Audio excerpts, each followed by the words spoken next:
दोस्तों, अगर आप भी चाहते हैं कि भारत ये पहला टेस्ट मैच जीते तो हमारी इस वीडियो को लाइक जरूर कीजिएगा। दोस्तों, बल्लेबाजों के बाद गेंदबाजों की बारी है। उमेश यादव के साथ भारतीय गेंदबाजों की आग उगलती हुई गेंदों के आगे जख्मी बांग्ला टाइगर्स हुआ घुटने टेकने पर मजबूर। तो आखिर कैसे 5 दिन के इस टेस्ट मैच में चौथे दिन ही भारतीय टीम ने बजा दिया जीत का बिगुल, वो तो आपको दिखाएंगे ही साथ इस रोंगटे खड़े कर देने वाले मुकाबले की पूरी हाईलाइट भी आपको दिखाएंगे। लेकिन उससे पहले आपको क्या लगता है कि उमेश यादव, कुलदीप, अक्षर में से कौन सबसे अधिक सफलताएं हासिल करेगा? हमें नीचे कमेंट करके जरूर बताइएगा। दोस्तों, भारतीय बल्लेबाजों ने पहले टेस्ट मैच में तबाही मचाई है, जहां शुभमन गिल के साथ चेतेश्वर पुजारा ने शतकीय पारियां खेल बांग्लादेश के निवासियों की धज्जियां उड़ाकर रख दी। भारतीय टीम के दिए गए 513 रनों के पहाड़ का लक्ष्य को चेस करते हुए बांग्लादेश का जीत पाना तो लगभग नामुमकिन था, लेकिन तभी कुछ नया देखने को मिला। बांग्लादेश के लिए पारी की शुरुआत करने आए संतों के साथ ही जाकिर हसन ने डिफेंसिव अप्रोच छोड़कर अटैक करना शुरू कर दिया। जी हां, इसकी शुरुआत संतों ने मोहम्मद सिराज के ओवर में तूफानी चौका लगाकर की थी। अभी पारी का चौथा ओवर ही था, लेकिन इन दोनों ने अपने आक्रामक को रवैये को दर्शा दिया। तो उसके बाद फिर क्या था? इन दोनों ने मोहम्मद सिराज से लेकर उमेश यादव और रविचंद्रन अश्विन तीनों को काउंटर अटैक कर एक के बाद एक 5 चौके बटोर लिए। अचानक से मुकाबला बांग्लादेश की तरफ झुकने लगा था और दिन का खेल खत्म होने तक 12 ओवर समाप्त हुए थे, जिसमें बांग्लादेश की पारी तूफानी रफ्तार से 42 रनों तक पहुंच गई कि बांग्लादेशी खिलाड़ियों का घमंड तो 7वें आसमान पर पहुंच गया था। और हो भी क्यों ना, इन्होंने आज इतनी बड़ी जंग जो जीत ली थी। संतों ने 25 रनों की पारी खेली थी, तो वहीं जाकिर हसन भी 17 रन बनाकर उनका बखूबी साथ निभा रहे थे। दोस्तों, आखिरी 2 दिनों में बांग्लादेश को बनाने थे 471 रन और भारतीय टीम को अपनी जीत दर्ज करने के लिए दरकार थी महज 10 विकेटों की। दोस्तों, चौथे दिन का खेल जब शुरू हुआ तो भारत टॉप गियर में था और सभी उन्हें की विजेता मान रहे थे, लेकिन इस मुकाबले में बांग्लादेश की पारी एक अलग ही रंग ले रही थी। ये दोनों भारतीय टीम के लिए बहुत बड़ी मुसीबत बन रहे थे। उन्होंने भारतीय टीम को विकेटों के लिए तरसा लिया था। और दोस्तों, संतों का सबसे आक्रामक रवैया तो हमें मोहम्मद सिराज के खिलाफ पारी के 16वें ओवर में देखने को मिला। मोहम्मद सिराज को पहले कवर के क्षेत्र से उन्होंने चौके के लिए भेजा, तो फिर स्क्वायर लेग के एरिया में इतना तेज तर्रार चौका बटोरा कि मोहम्मद सिराज भी हैरान रह गए। दोस्तों, इन दोनों खिलाड़ियों का ये अप्रोच भारतीय टीम के लिए मुसीबत बन रहा था। और परेशानी ये नहीं थी कि भारतीय टीम अभी तक कोई विकेट हासिल नहीं कर पाई थी, बल्कि सबसे बड़ी चिंता की बात तो ये थी कि भारतीय गेंदबाज बड़ी ही आसानी से रन लुटा रहे थे। जहां चौथी पारी में रन बनाने के लिए बल्लेबाजों को तरसना पड़ता है, तो वहीं खेल भारतीय टीम के विपरीत चल रहा था और रन बेहद आसानी से बन रहे थे। कप्तान राहुल ने हर एक तरीका अपना लिया था, रविचंद्रन अश्विन से लेकर उमेश यादव, मोहम्मद सिराज से लेकर कुलदीप यादव, लेकिन कोई भी भारतीय गेंदबाज सफलता हासिल करने में पूरी तरह से नाकाम साबित हुआ था। अब दोस्तों, भारतीय खेमा चिंता बहुत बढ़ने लगी थी, क्योंकि ये दोनों खिलाड़ी अपने अपने अर्धशतक की तरफ बेहद तेजी से बढ़ रहे थे। पूरे स्टेडियम में सन्नाटा छाया हुआ था, क्योंकि अचानक से मुकाबला पलट गया था और देखते ही देखते संतों ने महज 108 गेंदों पर 6 चौकों की बदौलत अपने अर्धशतक को अंजाम दे दिया था। केवल इतना ही नहीं, थोड़ी देर बाद ही उनके साथी जाकिर हसन ने भी अपने डेब्यू मैच में महज 101 गेंदों पर अपना 50 पूरा कर भारतीय टीम की हालत खराब कर दी। जहां इन्होंने दोनों ने अर्धशतकीय पारियां खेलकर ओपनिंग पार्टनरशिप को 100 रनों से भी अधिक पहुंचा दिया था। 42 ओवर में बांग्लादेश की पारी 119 रनों तक पहुंच गई थी। ये दोनों बेहद तूफानी बल्लेबाजी कर रहे थे, जिसका नतीजा ये हुआ कि लंच तक भारतीय टीम एक भी विकेट हासिल नहीं कर पाई। दोस्तों, लंच के बाद जब मुकाबला शुरू हुआ तब भारतीय टीम एक नए जोश और जुनून के साथ उतरी थी, लेकिन हरिद्वार की हैरान और परेशान था कि कहीं बांग्लादेश कोई इतिहास न रच दे। हालांकि भारत के पास में विकेट चटकाने के कई मौके आए, लेकिन किसी में भी भारतीय टीम को सफलता नहीं मिली। लेकिन दोस्तों, उमेश यादव ने आखिरकार 46 ओवरों के बाद इंतजार खत्म किया।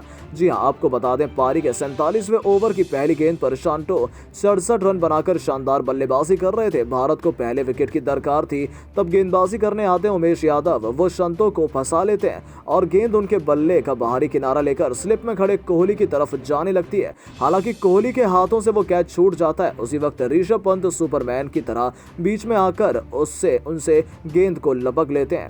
उन्होंने पलक झपकते ही गेंद को अपने दस्तानों में थामकर बल्लेबाजों के होश उड़ा दिए और दोस्तों साथ ही साथ भारत को पहली सफलता मिल गई थी। संतो 7 चौकों की बदौलत 67 रन बनाकर पवेलियन लौट जाते हैं और उमेश यादव के साथ कोहली ने फैसले के भारत की वापसी का द्वार खोल दिया। पहले विकेट गिरने के बाद गेंद लेकर आए अक्षर ने अपनी फिरकी का जादू दिखाते हुए यासिर अली को क्लीन बोल्ड कर बांग्लादेश की रीढ़ की हड्डी चटका दी।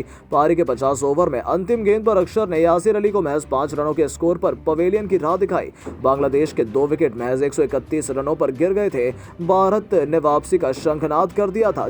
दोस्तों वर्ल्ड टेस्ट चैंपियनशिप के फाइनल में पहुंचने के लिए टीम इंडिया इस वक्त पूरी तरीके से पूरी ताकत से बांग्लादेश के खिलाफ पहले टेस्ट मैच में प्रदर्शन करती हुई दिखाई दी, जहां पहले ही दिन भारत ने बांग्लादेश के खिलाफ मैच में पकड़ बना ली थी। बता दें टीम इंडिया ने पहले दिन 278 रन बनाए थे, जिसमें चेतेश्वर पुजारा और श्रेयस अय्यर ने लाजवाब बल्लेबाजी की थी। ऋषभ पंत ने भी 45 गेंदों में 46 रन की पारी खेली थी। इसके बाद जब दूसरे दिन बल्लेबाजी आई तब रविचंद्रन अश्विन और कुलदीप यादव ने शानदार पारी खेली। अश्विन ने जहां अर्धशतक लगाया था तो वहीं कुलदीप यादव ने 100 से ज्यादा 40 रन बनाए थे। भारत ने पहली पारी में 404 रन बनाए थे। इसका जवाब देने उतरी बांग्लादेश की टीम ताश के पत्तों की तरह बिखर गई। बता दें दोस्तों जब बांग्लादेश पहली पारी में बल्लेबाजी करने उतरी तब मोहम्मद सिराज ने पहली गेंद पर टीम इंडिया को सफलता दिला दी थी।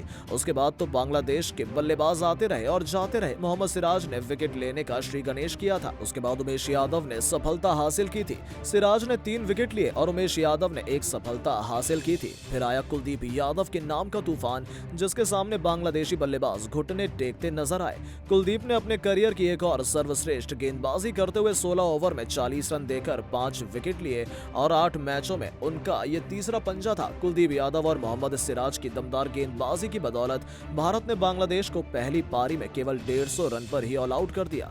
गेंदबाजी में भारत के हीरो रहे कुलदीप यादव ताबूत में आखिरी कील ठोक देते हैं। श्रेयस अय्यर ने जहां उन्होंने आखिरी विकेट के तौर पर मेहदी हसन विराज का विकेट लिया था। दूसरी पारी में बांग्लादेश को जल्द आउट करने के बाद कप्तान राहुल ने फॉलो ऑन देने के बजाय बल्लेबाजी करना सही समझा और फिर क्या था, बल्लेबाजी करते हुए दोनों ओपनर बल्लेबाज कप्तान राहुल और शुभमन गिल ने ताबड़तोड़ बल्लेबाजी करनी शुरू कर दी।